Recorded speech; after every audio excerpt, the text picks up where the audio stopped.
buhay o kabiguan, ng ligaya o lungkot. Kaya marapat lamang na tanggapin si Jesus bilang tagapagligtas at Panginoon.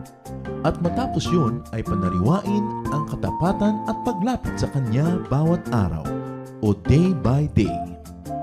Ang day by day ay naglalayong umalalay sa pang-araw-araw na pamumuhay. Narito po si Kuya Ed Lapis sa mensaheng pinamagatang Blessed Through Association.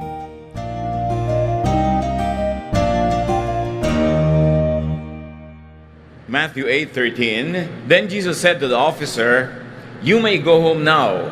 Your faith has made it happen.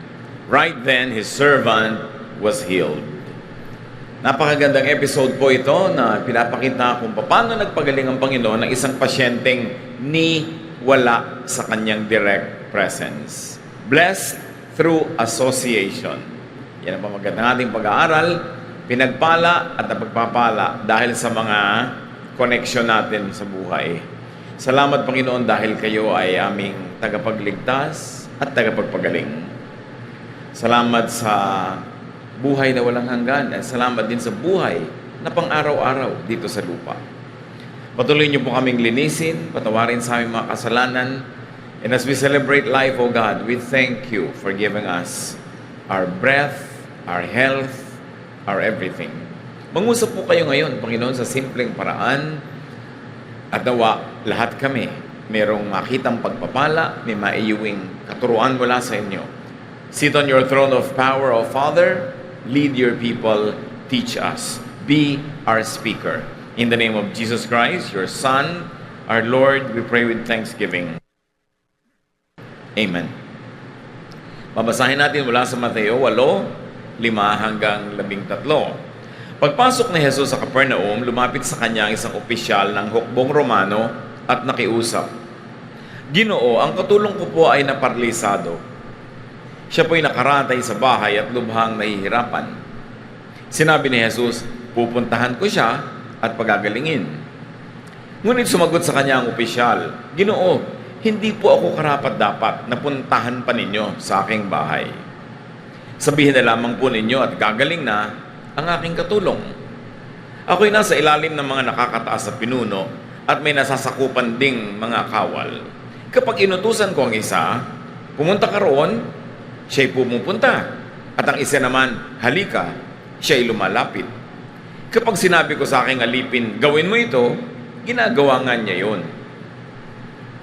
Damangha si Jesus ang marinig ito at sinabi niya sa mga taong sumusunod sa kanya, tandaan ninyo, hindi pa ako nakakita ng ganito kalaking pananampalataya sa buong Israel. Tandaan ninyo, marami ang darating buhat sa silangan at sa kanluran at dudulog sa hapag kasalo ni Abraham, Isaac at Jacob sa kaharian ng langit. Ngunit, ang mga taong dapat sanay kasama sa kaharian ay itatapon sa kadiliman. Mananangis sila doon at magngangalit ang kanilang mga ngipin. At sinabi ni Jesus sa opisyal, umuwi ka na, mangyayari ang hinihiling mo ayon sa iyong pananampalataya. Sa oras ding yon ay gumaling ang katulong ng kapitan. A very remarkable story, especially when we pay attention to the details.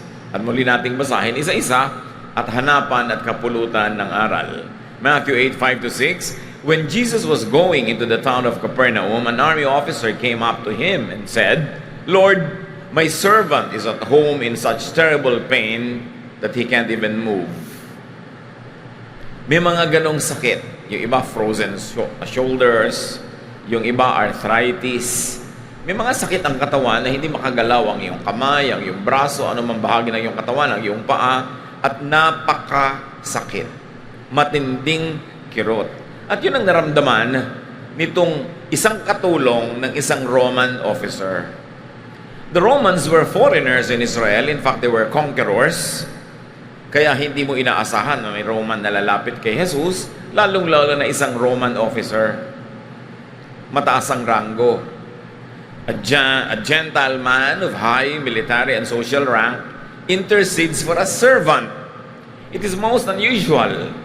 Mataas na ranggong opisyal, Tapos ang ilalapit kay Jesus ni hindi man lang sundalo, katulong niya sa bahay. At malamang na ang katulong na yon ay isang native Israelite, hindi man lang Roman citizen. Kaya nakakagulat ang malasakit at ang ginawa ng lalaking ito para ilapit kay Jesus, ang isang taong kung tutusin sa mga values ng panahon nila ay di naman mahalaga sa kanya. Hindi naman mahalaga doon ang buhay ng mga tao, lalong-lalo kung foreigner at lalong-lalo kung empleyado mo lang noong panahon na yon. At sabi ng Panginoon sa Matthew 8:7, I will go and heal him. Hindi na naghintay ang Panginoon na siya imbitahan. In fact, hindi naman siya iniimbitahan eh. Sinabi lang sa kanya yung nangyayari, nagaganap doon sa katulong ng Roman officer. Jesus is touched here and is very impressed. He was touched and he was impressed. And we like to use the present tense dahil hanggang ngayon, touching and impressive sa Panginoon ang ganong asal. Tumutol yung officer, Matthew 8:8. But the officer said, Lord, I am not good enough for you to come into my house. May malalim na pinanggagalingan ng officer na ito kasi one, hindi dapat pumunta sa bahay ng Gentile ang isang Jew. In fact, pag naglalakad sila sa kalye at merong araw, hindi sila naglalakad sa tabi ng bahay ng Gentile kung saan dadaan sila sa ilalim ng anino ng bahay ng Gentile. Lalo nang hindi sila papasok sa loob. Kaya nung si Jesus ay nilitis sa bahay ni Pilate, walang pumasok na accuser sa loob kasi Pilate was a Gentile. Pero si Jesus was willing to cross that line. The cultural line, the religious line, the racial line.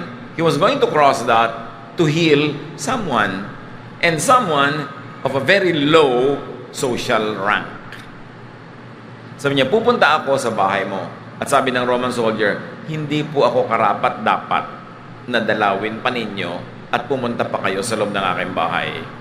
Number one, nag-aalala siguro ang Roman officer na si Jesus ay mapahamak dahil ipinagbabawal ng kaugalian ng Israel na gawin yung balak niyang gawin. And number two, it is very likely that he really meant what he said. Na hindi mataas ang pagtingin niya sa sarili niya, na hindi siya karapat-dapat puntahan pa sa kanyang bahay. Alam niyo yung pag-iimbita. May sinasabi din yan tungkol sa ating pagpapahalaga sa sarili.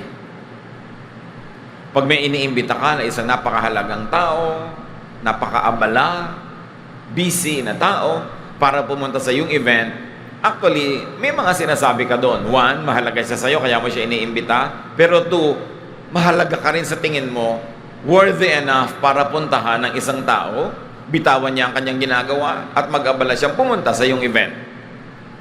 Kaya kung minsan niyang pag-iimbita, inilalagay mo rin sa lugar, dahil ayaw mo naman na ilagay sa alanganin yung isang taong pagbigyan ka lang dahil gusto mong dekorasyon siya sa party mo, gusto mong masabing si ganitong at si ganon nasa party ko, naabala naman siya sa kanyang buhay. So itong Roman soldier na ito, or officer in fact, sabi niya, huwag na po, hindi ako karapat-dapat. Lumugar ang Gentile, hindi pangahas. In fact, he was humble. Mababa ang loob. Matthew 5:5, God blesses those people who are humble. The earth will belong to them.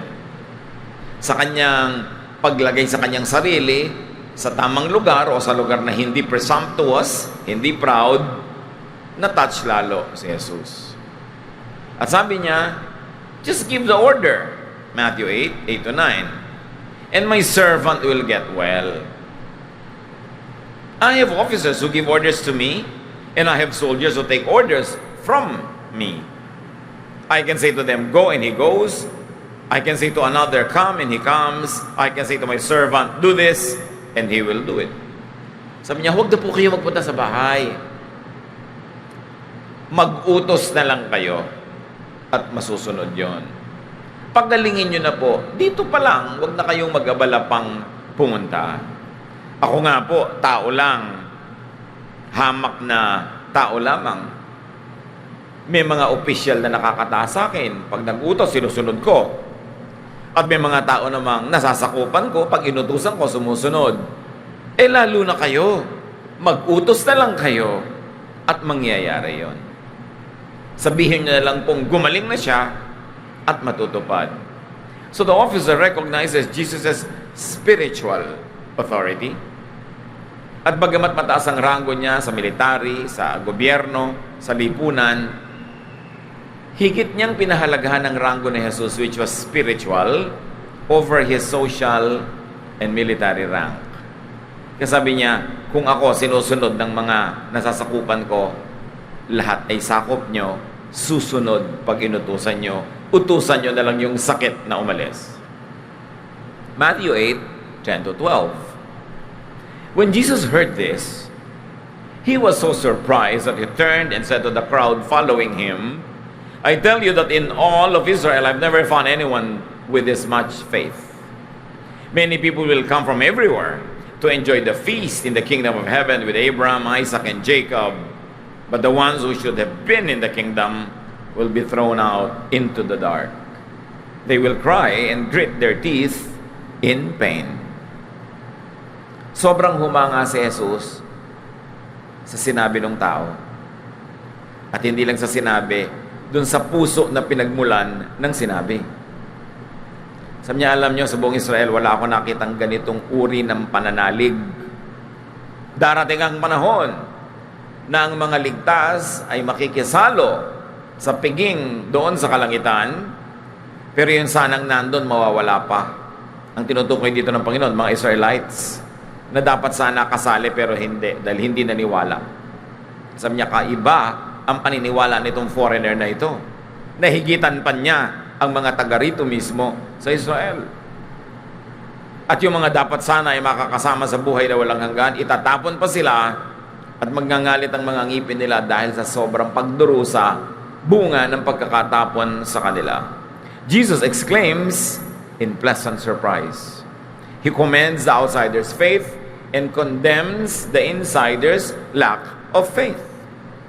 Kung may hinahangaan si Jesus, hindi ang talino, hindi ang yaman, hindi ang ganda, bagamat mahalaga yung mga bagay na yon, pero ang tunay na umaantig sa damdamin ni Jesus, pananalig, matibay at masigasig na paniniwala. At yun ang nakita niya sa lalaki. Matthew 8:13. Then Jesus said to the officer, "You may go home now. Your faith has made it happen." Right then, his servant was healed. Sabi niya, kahanga-hangang pananalig. Kung ganyan naman pala, at naniniwala kang hindi na ako kailangan pang pumunta sa bahay mo, na iutos ko lang ay gagaling ang katulong mo, umuwi ka na, ngayon din gagaling ang katulong mo. At gumaling nga yung katulong na yon, nun ding sandaling yon. The officer got what he wanted because of his faith. Because of his work inspired by faith. Sabi niya, dahil sa pananalig mo, magaganap yan. Hindi sinolo ni Jesus yung credit. Hindi niya sinabing, dahil kaya ko. Pero sabi niya, dahil nananalig ka. In other words, kaya naman talaga ng Diyos. Walang hindi kaya ang Diyos. Pero ano ang pumipigil na maganap ang dapat maganap? Kakulangan ng pananalig. At ano ang nagpapaganap sa pwedeng-pwedeng maganap? Pananalig. It is the faith of the people involved. But what is very interesting here is what kind of faith and who had that faith. Hindi yung pasyente ang may pananalig. Hindi yung pasyente ang lumapit. Si Jesus nilapitan ng amo ng pasyente at dahil sa pananalig ng amo ng pasyente, gumaling yung katulong na may sakit. It's a very interesting twist in how faith is operationalized. Na pwedeng may gumaling kasi ikaw ang may pananalig. Importanteng ministry. Believe first in Jesus' person, in His power, and in His kindness. Pinaniwalaan ang lahat ng ito nung lalaki. Naniwala siya sa katauhan ni Jesus, kaya siya lumapit. Kung di siya naniniwala, napakalaking risk Ang ginawa niya na siya ay conqueror, Roman officer, lalapit siya sa isang conquered person, isang colonial person, subject to their laws and rule and power. Siya ang lumapit, siya ang nagpakumbaba at humingi siya ng pabor. At naniwala siyang kaya naman ni Jesus. Sa katunayan, yung iba sinusundo-sundo pa si Jesus para dalhin sa bahay nila. Katulad halimbawa ni Jairus. Isa siyang ruler of the synagogue, isang Jew. Pero ito, Roman soldier, kung tawagin ay Gentile, sabi niya, hindi nyo na kailangan pumunta sa amin. Loobin nyo lang na maganap, magaganap. Ganun ang kanyang paniniwala. At naniniwala siyang napakabait ni Jesus, na kahit wala yung gagamutin, maaawa siya at gagamutin pa rin niya. Sa bagay, paano nga pupunta? Paralisado na. Because of intense pain, he could not move. Kaya, alam niya, maawain si Jesus. Hindi siya nagdalawang isip na, baka ako mapahiya, baka ako mapagalitan. Yung mga taong mahiyain, walang mapapala sa buhay. Kailangan bold ka to seek grace, to seek help, to seek intervention. Lalong-lalo kung emergency ang pangangailangan, hindi pwedeng hiya-hiya. Inilapit niya at di naman siya napahiya. One major lesson here is to believe for yourself. Maraming magaganap sa buhay mo kung nananalig ka. Maraming mapapagaling, mapapalakas. Maraming mga himalang tatanggapin ka kung ikay naniniwala. At ang nakita natin dito sa istorya, isa pang anggulo ng paniniwala, believe for others. Nakikita niyo yung isang Syrophoenician woman na another Gentile. Inilapit niya yung kanyang anak na naglulubhang halos ay mamatay na. Inilapit kay Jesus. Gumaling din ang kanyang anak. You've got to believe for others. Kuminsan meron tayong mga kapatiran na sila lang yung mananampalataya sa kanilang bahay. Lalo kang dapat magpakatibay ng pananalig kasi mapagpapala ang iyong sambahayan sa pamamagitan ng iyong paniniwala. Huwag kang magdadalawang loob na ilapit ang mga mahal mo sa buhay. Kahit nga si Paul, sinabi niya sa Corinthians, kayo mananampalataya, ang asawa mo hindi mananampalataya, mapagpapala din siya ng Diyos dahil sa iyo. So ang pananampalataya natin, may epekto sa iba. Your faith could benefit others. Hindi yan para sa sarili lang. Ang siyudad ng Sodom, noong huhusgahan ng Diyos, dapat naligtas kung mayroong 10 lamang na matuwid doon sa siyudad na yon. Merong ministry ang mga makadiyos at mga makatuwid at mga matuwid na dadamay sa pagpapala ng Diyos sa kanila yung mga hindi mananampalataya. Ang kasalanan ng Sodom, kaya siya hinusgahan, was not anything sexual at all. It is a misconception. The sin of Sodom was pride and selfishness. Ezekiel 16:49 says that very clearly. Now, this was the sin of your sister Sodom. She and her daughters were arrogant, overfed, and unconcerned. They did not help the poor and the needy. Yan ang kasalanan ng Sodom. Makasalanan, makasarili. In fact, the men of Sodom wanted to rape the guests in their city, and it was not the act, the sexual act itself, that was the point, but the point was their cruelty to foreigners, their unkindness to helpless guests who took shelter in their city.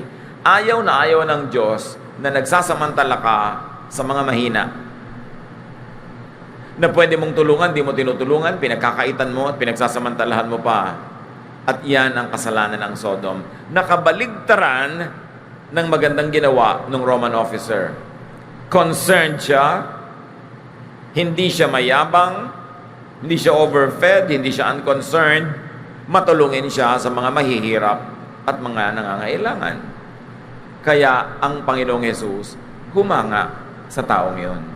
Ang konti ng hinangaan ni Jesus wala nga siyang hinangaan ng mga religious workers and leaders.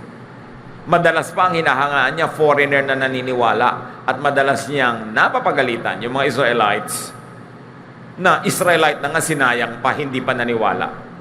Hindi ko mo Israelite ay ligtas, hindi ko mo Israelite ay blessed. At nabasa natin dito, sabi ni Jesus, doon sa piging sa kalangitan, yung mga dapat sanay nandun, hindi makakarating. Itatapon sila sa dilim at magngangalit ang mga ngipin nila sa pagdurusa doon. Hindi pwedeng claim to fame and claim to salvation and claim to eternal life ang nationality or race. Personal faith ang mahalaga. At ang personal faith na yun, pag nasa puso ng sino man, Roman soldier man siya, foreigner man siya, Gentile man siya, hindi yun against the person. It is the faith. And the faith of this foreigner made the miracle happen. The miracle is always doable as far as God is concerned. What stops it from happening is the lack of faith of people who should either receive it or who should intercede for others who needed it. Kaya napakahalaga ng prinsipyo ng kwento. Believe, pray, and be righteous for others. Be righteous for yourself, yes, but also be righteous for your spouse. Pagka ang iyong asawa hindi mananampalataya, lalo pangat makasalanan, doblehin mo ang kabanalan mo para hati kayo sa benefit. Ganon din, you should be righteous for your child. May mga anak ang pasaway, may mga anak ang ayaw mag-aral ng salita ng Diyos, gumagawa ng mga mali. Lalo kang magpaka-tama sa buhay para yung kabanalan mo, hati kayo ng anak mo. Be righteous for your parent in case that is your parent who is not a believer or who needs the benefit of intercession by someone who believes. Be righteous for your brother or sister, for your friend, for others. Napakahalaga nun. At may lesson dito, yung katulong na ito na naparalisado dahil sa hirap ng kanyang paggalaw, paano kung ang amo niya hindi mananampalataya? Nanigastas siya. Baka ikinamatay na niya yon. Get blessed through association. Kaya nga yan ang title natin. Mamamasuka na rin lang kayo doon na sa mananampalataya. Makikipagkaibigan na rin lang kayo doon na sa mananampalataya. Makikipagnobyo ka na rin lang. Makikipagpartner ka na rin lang sa negosyo doon na sa mananampalataya because you can get blessed through association. Yun ay kung may choice ka. Anong mahihita mo kung yung kasama mo, partner mo, pinapakisamahan mo, hindi mananampalataya, walang pananalig. Mailalapit ka ba noon sa Diyos? Ikaw yung mga ilangan. At papakinggan ba siya? Kaya ang sinabi, your faith has healed your servant. Your faith has made it happen. Napakalaking blessing, mga kapatid, kung meron kayong associates na mananampalataya. Kung ang inyong employer o employee, kung ang inyong kaibigan, ang inyong kasintahan ay mananampalataya. At kung hindi sila mananampalataya, ipag-ibayuhin ninyo ang inyong kabanalan para for your sake, mabless sila. In that case, you are not the recipient of the blessing, but you are the dispenser or the channel of blessing. Kasi meron kayong ministry na ilapit sila sa Panginoon. Huwag kayong panghinaan ng loob kung may matagal na kayong inilalapit, ipinagdarasal, parang wala pang bunga. Just keep on praying, just keep on believing, and keep on staying righteous. James 5:16, the prayer of a righteous person is powerful and effective.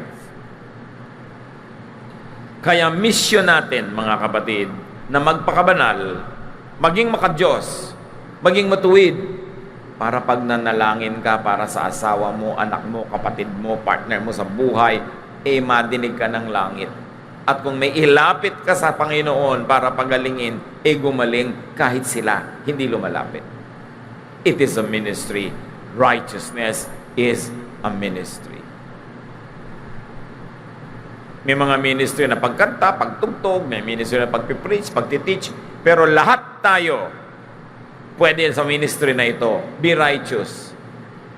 So that when you pray, the prayer of your righteous self will have effective powers.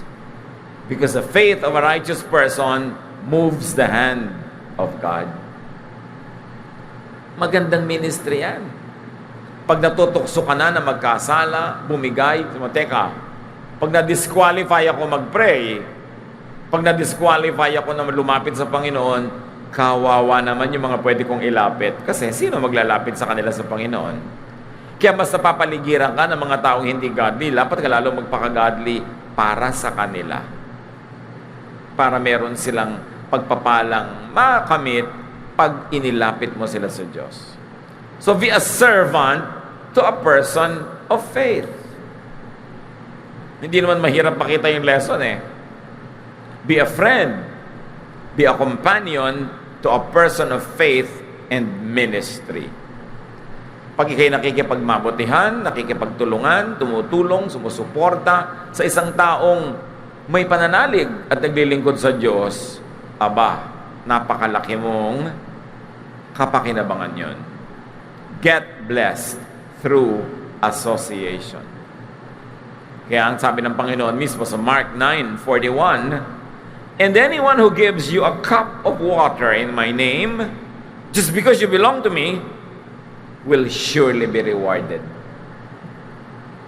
Kausap ng Panginoon ng kanyang mga disipulo, maski isang basong tubig lang ang iabot sa inyo, at iniaabot dahil kayo yung mga lingkod ko, siguradong sila ay may gantimpala. Siguradong sila ay pagpapalain.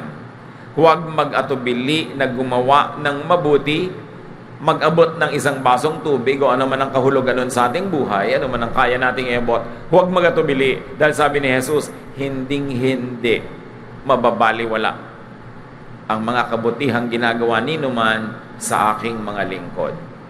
Nagawa na rin lang kayo ng mabuti, lalo't very limited ang inyong resources. Abay, mabuti nang gumagawa kayo ng mabuti doon sa mga lingkod ng Diyos. Although, mabuti rin magbigay kahit kanino. Maging matulungin. Pero ang pangako ni Jesus, hindi babaliwalain ang anumang pagbibigay ng tulong sa kanyang mga lingkod. So, be blessed through godly association. Be blessed through godly giving. Be blessed through godly connections. And on the reverse, avoid curses through ungodly association. Kung pwede ka mapagpala dahil konektado ka sa maka-Diyos, pwede ka namang makatanggap ng sumpa dahil konektado ka sa hindi maka-Diyos. Dapat pinipili. 1 Corinthians 15:33, do not be misled. Bad company corrupts good character. Huwag kayong magpadaya. Pag pangit ang mga kasama mo ang ugali, pag masasama ang kasama mo, madadamay ka. Marurumihan ka rin. Kaya dapat pinipili. Do not serve in an ungodly enterprise. Ang lakas na ipinapahiram sa atin ng Diyos, huwag niyong isusuko, ipapahiram, ipapagamit sa kasamaan. And very importantly, be a blessing to your associates. Kung kayo may mga empleyado, mga tauhan, mga kasamahan, be a blessing. Dapat ipagpasalamat nila sa buhay na nag-cross sa inyong mga landas at nasangkot kayo sa kanilang buhay. Dapat blessing tayo sa kapwa, hindi curse. Dahil sumali tayo sa buhay nila, gumaan ang buhay nila, naliwanagan ng dilim, naituwid ang liko, napagaling ang sakit, naitama ang mali dahil nandun tayo. May ministry ang bawat isa. And in this particular story, it was even a Roman soldier. How ironic. But it means that God can use anybody who likes to submit herself or himself to God. Ano man ang gender mo, ano man ang race, ano man ang katayuan mo sa buhay, kung gusto mong maging blessing, magiging blessing ka sa kapwa. At hinahangaan ni Jesus yung taong hindi naman siya ang nangangailangan, pero lumalapit para sa iba. The ministry of interceding for others is a great ministry that touches the heart of Jesus. Aming Diyos, turuan niyo kami kung anong lesson para sa aming mga pribadong buhay. Kami ba yung Roman soldier and officer na pwedeng lumapit sa inyo para sa ibang nangangailangan? O kami ba yung empleyado niyang na-bless dahil napasama siya sa isang amo na maka-Diyos? Turuan niyo kami. na laging mamuhay ng may kaayusan, kabanalan, at nang sa ganon, lagi kaming qualified to pray for others and even for ourselves. At turuan niyo kami, Panginoon, ang aming relasyon sa inyo, maging gabay, maging dahilan para marami pang taong mabless. Turuan niyo rin kami to be very helpful and supportive to your servants, to people who promote your kingdom here on earth. At nang sa ganon, lalong lumawak ang nararating ng iyong kapangyarihan at salita, at kami rin naman sa pagiging matulungin ay magantimpalaan. Pagbulay-bulayan natin mga kapatid ang kahulugan nito sa ating mga buhay at sa ilang saglit ng pananahimik, dinggin ang tinig ng Panginoon kung ano dapat ang leksyon na maiuwi natin mula sa kwentong ito. Be with the Lord in silent prayer.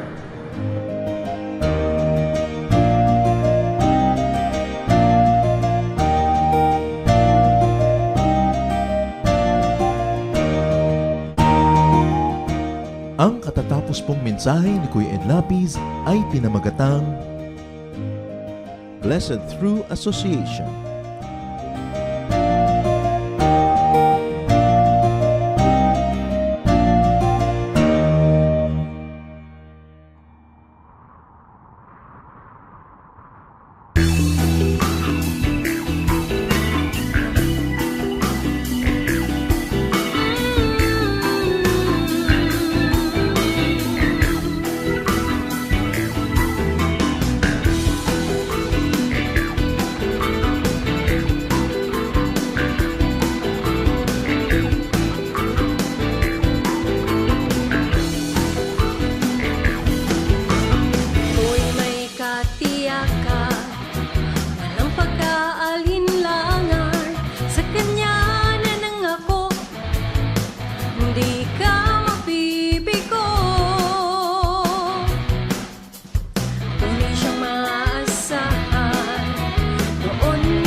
Kapayapaan sa gitna man ng kapighatian, pagkat siya ang kasama, ako'y di mangangamba.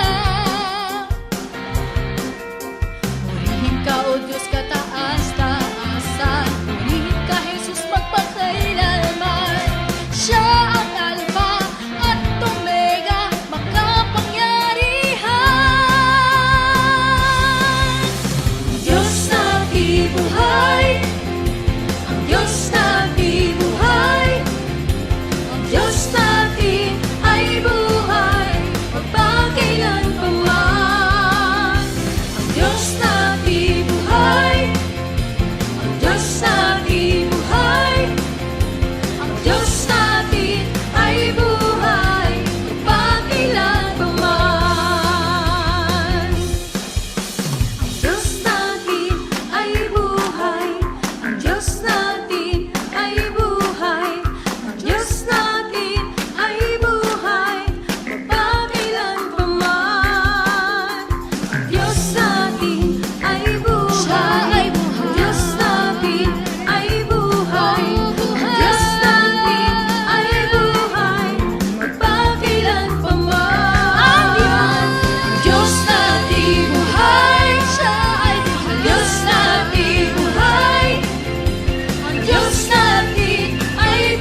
natin ay buhay, magpakilan pa man.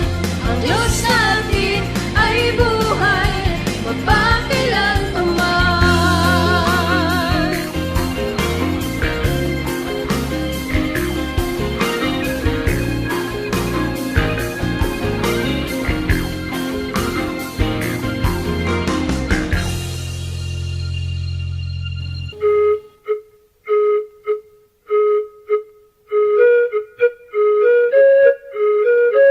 Dumako po tayo sa mga hiyas ng bayan, mga bagay po na maaari nating kilalanin, pag-aralan, ipagmalaki bilang mga Pilipino, hindi naman para magyabang, kundi para magkaroon po tayo ng mahalagang pagtingin sa ating mga ninuno, sa ating nakaraan at sa ating sarili.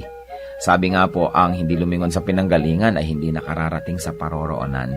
Kaya mahalaga rin naman na atin pong pagbulay-bulayan, pag-aralan, yung mga karunungan ng ating bayan. At ngayon po ang ating hiyas na itatampok ay isang kasabihan.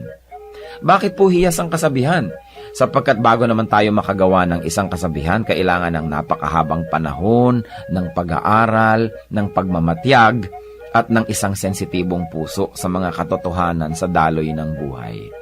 Bawat isang kasabihan po ay maaaring isa o maraming buhay na nagtulong-tulong, nagsama-sama upang makita ang mga batas ng buhay, ang mga daloy ng mga katotohanan. Kaya nga po ang isa nating pagbubulay-bulayan ngayon na kasabihan ng ating bayan na hinango po sa koleksyon ng UP Cultural Dictionary for Filipinos ni Thelma Quintanar at mga kasama. Sabi po ng kasabihang ito, ang bayaning masugatan, nag-iibayo ang tapang. Tama nga naman po. At ito po, kung ibabase natin doon sa kanyang pangunahing kahulugan, yun pong literal, ay totoo naman. Sa mga larangan ng digmaan, yung mga bayani, habang nasusugatan, habang tinatamaan at nagdurugo o kaya po ay lumilipad ang mga punglo sa paligid, ay lalong tumatapang. Yun po yung mga bayani, siyempre may mga duwag na pag nasugatan, umaatras naman. Pero ang mga bayani, pag nasusugatan, nag-iibayo pa ang tapang. Subalit higit po dito sa pangunahing kahulugan nito na yung literal, ay meron pa pong malalim na kahulugan siyempre ang hiyas ng bayan na kasabihan na ito. Na ang taong talagang matining ang loob, ang taong talagang mahusay ang kalooban, ang tao na talagang magiting ang kanya pong pagkatao, habang siya po ay hinahamon ng mga nakapaligiran, habang siya po ay pinipilit na ikulong, ay lalo naman siyang nagpipilit na makalaya. Habang siya ay minamaliit, ay lalo naman niyang pinapatunayan ang kanyang kadakilaan. At habang siya po ay pinahihirapan sa kanya pong pagtatangkang makamit ang kanyang minimithi, ay lalo naman po siyang nagsusumigsa at lalo naman siyang nagsisikap na malampasan ang mga hadlang na ibinibigay sa kanya. Yan po ang tunay na kabayanihan. Hindi madaling matakot, hindi madaling umatras, hindi ningas kugon, hindi madaling panghinaan ng loob, at hindi madaling alisan ng damdaming marubdob upang maituloy ang mga dakilang adhikain. Yan po ang isang tunay na kabayanihan. Hindi madaling pigilin ng mga kalungkutan, hindi madaling pigilin ng mga balakid o hirap. At yan po ang isang tunay na kabayanihan. Yung pong tayo ay magkaroon ng isip na kapag naidalangin na natin at nadesisyon na natin gawin na isang bagay, hindi tayo madaling hadlangan. Habang nagkakaroon ng hadlang, lalong tumitibay ang ating determinasyon na ito'y malampasan. Habang tayo nasusugatan, lalo tayong tumatapang. Yan po ang isang magandang kaugalian ng ating bayan na dapat nating alalahanin. Hindi po yung ningas kugon na sabi ng mga banyaga tungkol sa atin, kundi yung kasabihang ito, ang bayaning masugatan, nag-iibayo ang tapang.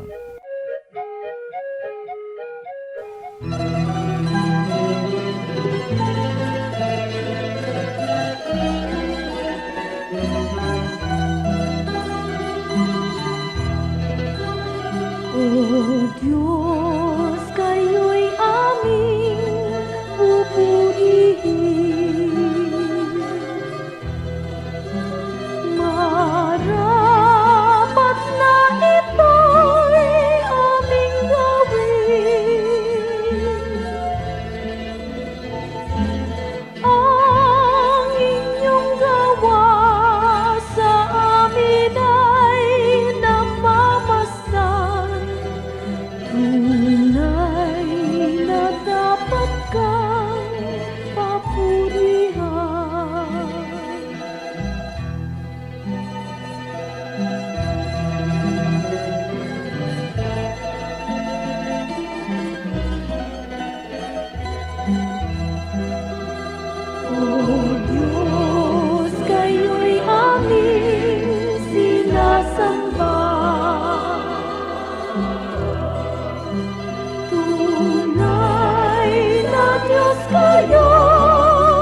Bakit dapat gamitin ang salitang binibini kesa miss? Kasi ang root word ng bini-bini bini. Mabini. Ibig sabihin mahinhin, maayos kumilos, good ang kanyang deportment, good manners, right conduct, always correct in dealings with people, always a sight to behold, always proper. Yan ang ibig sabihin ng bini o mabini. At pag dinoble mo yon, alam mo na, mas intense, bini-bini. At yan ang description talaga ng mga babaeng Pilipina. Na sila yung mga bini-bini, maayos, marunong, mahusay. Kaya yung title, ang ganda na i-revive natin para kesa miss lang, na parang wala ng kahulugan.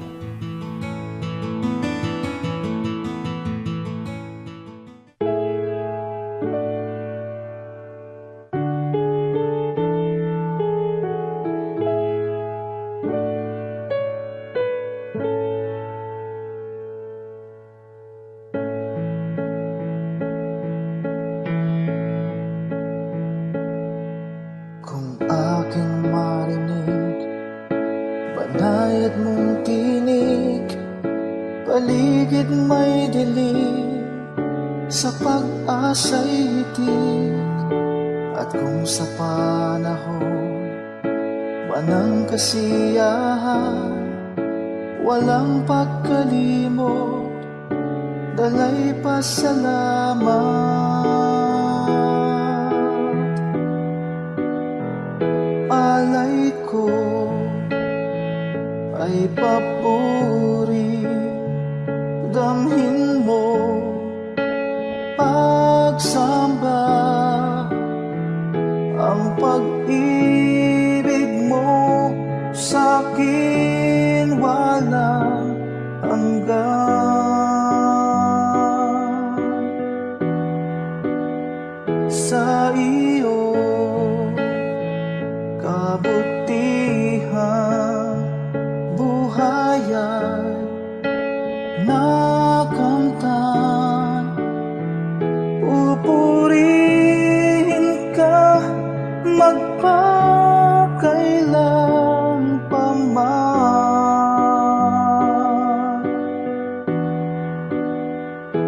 aking Diyos.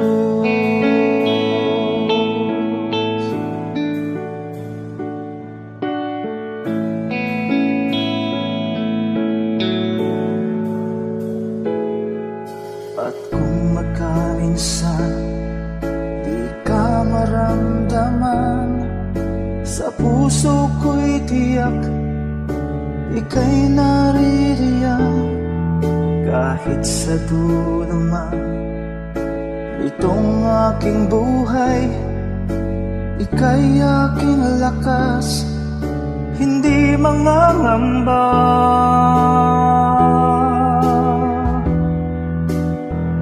Alay ko ay papuri, damhin mo pagsamba,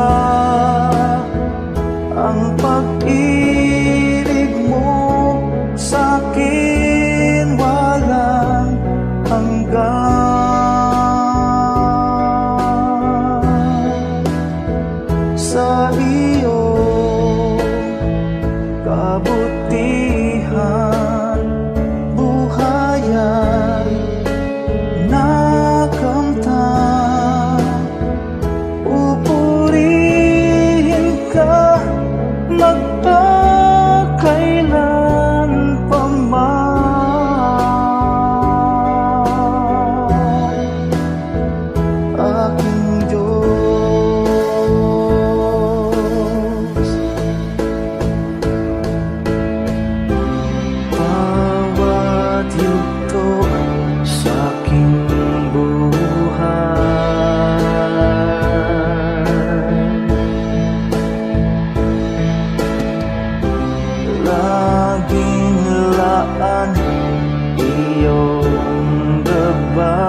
papuri, damhin mo pagsamba, ang pag-ibig mo sa'kin walang hanggan.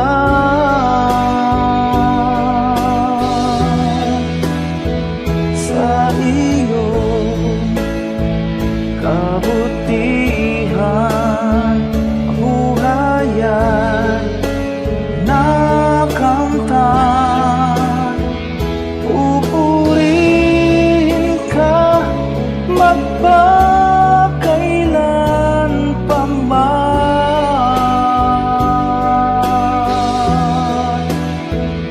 Aking Diyos,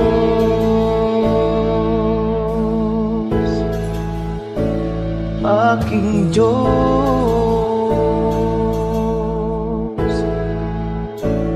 aking Diyos.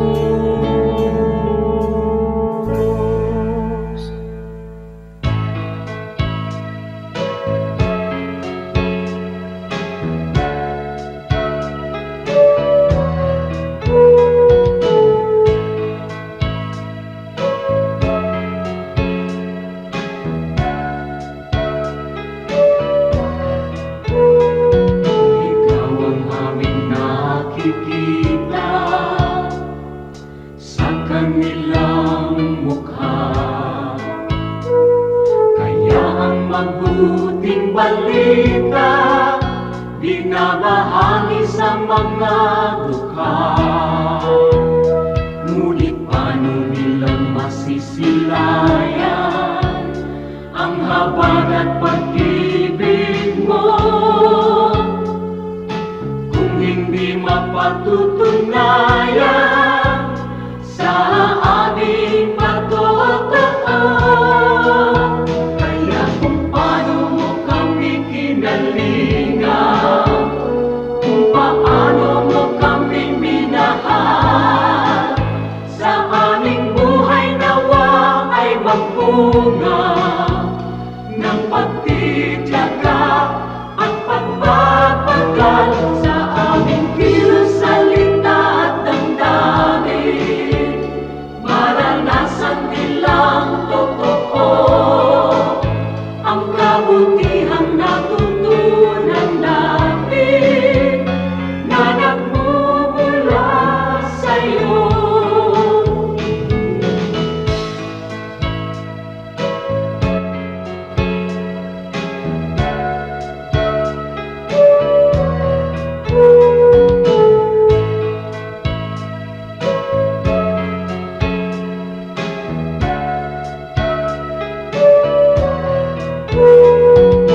Kung ang tao at ang lipunan ay laging makasarili,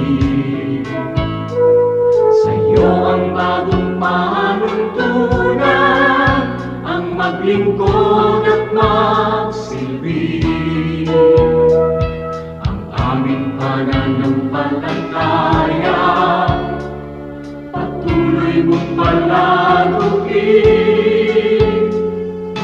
at sa iyong dakilang biyaya di ka namin bibiguin. Kaya kung paano mo kami kinalingan, kung paano mo kami minahal, sa aming buhay nawa ay magbunga ng pagtitiyaga at pagpapagal sa aming kilos, salita at damdamin. Maranasan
Oras na po para pansamantalang magpaalam ang programang Day by Day. Tayo po'y magsama-sama tuwing ika-6 hanggang ika-7 ng umaga, araw-araw. Magandang umaga po at mabuhay ang Panginoong Hesus!